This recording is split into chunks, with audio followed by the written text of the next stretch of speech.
পালানোর কোনো সুযোগ হবে না, কারণ আপনারা যেদিকে যাবেন আমাদের কর্মচারীরা আপনাদের সর্বশেষ ট্রানজিটের যে পথ বিমানবন্দর সহ বিভিন্ন স্থল বন্দর ওখানে অত্যন্ত প্রহরীর মতো আমাদের কর্মচারী ভাইরা বসে আছে। আপনাদেরকে পালাতে দেবেন না। সম্মানিত নেতৃবৃন্দ, আপনারা যারা অত্যন্ত কষ্ট করে অত্যন্ত পরিশ্রম করে পারিবারিক কাজ ফেলে দিয়ে অত্যন্ত ধৈর্য ধরে অত্যন্ত ত্যাগ তিতিক্ষার বিনিময়ে আমাদের প্রজাতন্ত্রের 22 লক্ষ কর্মচারীর নবম পে স্কেল বাস্তবায়নের তার প্রান্তে এসেছেন। আপনাদেরকে সবাই অনুরোধ করতে চাই, এই সরকারের সময় আছে আর মাত্র 12 দিন, 14 দিন, 14 ফেব্রুয়ারিতে তাদেরকে দায়িত্ব দিতে হবে। আমি আপনাদেরকে সবাই বলতে চাই, আপনাদের দাবি পূরণের তার প্রান্তে 90% দাবি আপনাদের পূরণের মধ্যে চলে এসেছে। আগে বলেছিলেন পে কমিশনের সুপারিশ আসলে, এখন সেই ঘাট আমরা অতিক্রম করে সেই ঘাটে এসেছি। এখন আর কোনো ওজোর দেওয়ার সুযোগ নাই। সহকর্মীবৃন্দ, আগামী যে কর্মসূচি আসবে, আজকের এই অনুষ্ঠানের মাধ্যমে যে ঘোষিত কর্মসূচি হবে, আপনারা আপনাদের যার যার অবস্থান থেকে কেন্দ্রীয়ভাবে ঘোষিত কর্মসূচি সার্বত্রিকভাবে পালন করে নবম পে স্কেল গেজেট প্রকাশে সর্বশেষ দায়িত্ব পালন করবে। আমি এ পর্যায়ে আমার নবম পালনের কোনো সুযোগ হবে না, কারণ আপনারা যেদিকে যাবেন আমাদের কর্মচারীরা আপনাদের সর্বশেষ ট্রানজিটের যে পথ বিমানবন্দর সহ বিভিন্ন স্থল বন্দর ওখানে অত্যন্ত প্রহরীর মতো আমাদের কর্মচারী ভাইরা বসে আছে। আপনাদেরকে পালাতে দেবেন না।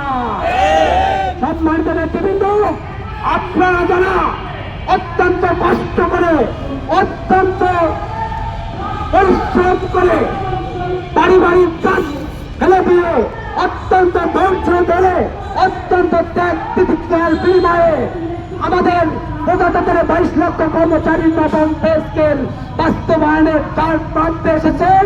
আপনাদেরকে সবাই অনুরোধ করতে চাই, এই সরকারের সময় আছে আর মাত্র 12 দিন, 14 দিন, 14 ফেব্রুয়ারিতে তাদেরকে দায়িত্ব দিতে হবে।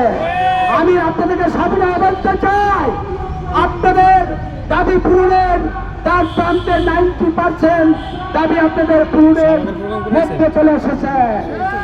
আগে বলেছিলেন পে কমিশনের সুপারিশ আসলে, এখন সেই ঘাট আমরা অতিক্রম করে সেই ঘাটে এসেছি।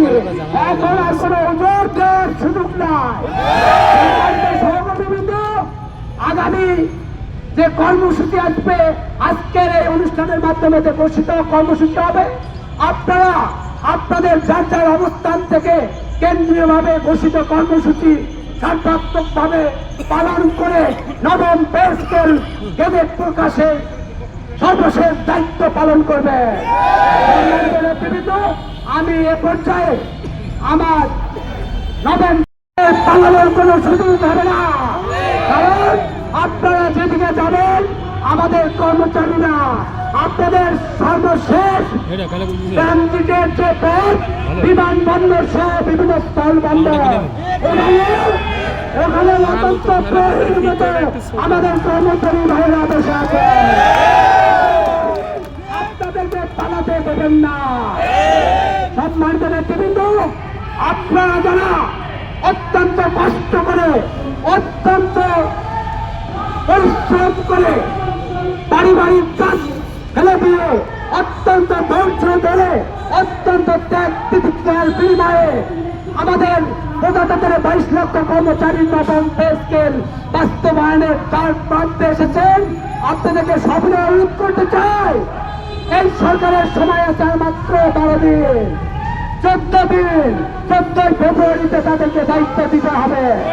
আমি আপনাদেরকে সবাই বলতে চাই, আপনাদের দাবি পূরণের তার প্রান্তে 90% দাবি আপনাদের পূরণের মধ্যে চলে এসেছে। আগে বলেছিলেন পে কমিশনের সুপারিশ আসলে, এখন সেই ঘাট আমরা অতিক্রম করে শেষ ঘাটে এসেছি। এখন আর কোনো ওজোর দেওয়ার সুযোগ নাই।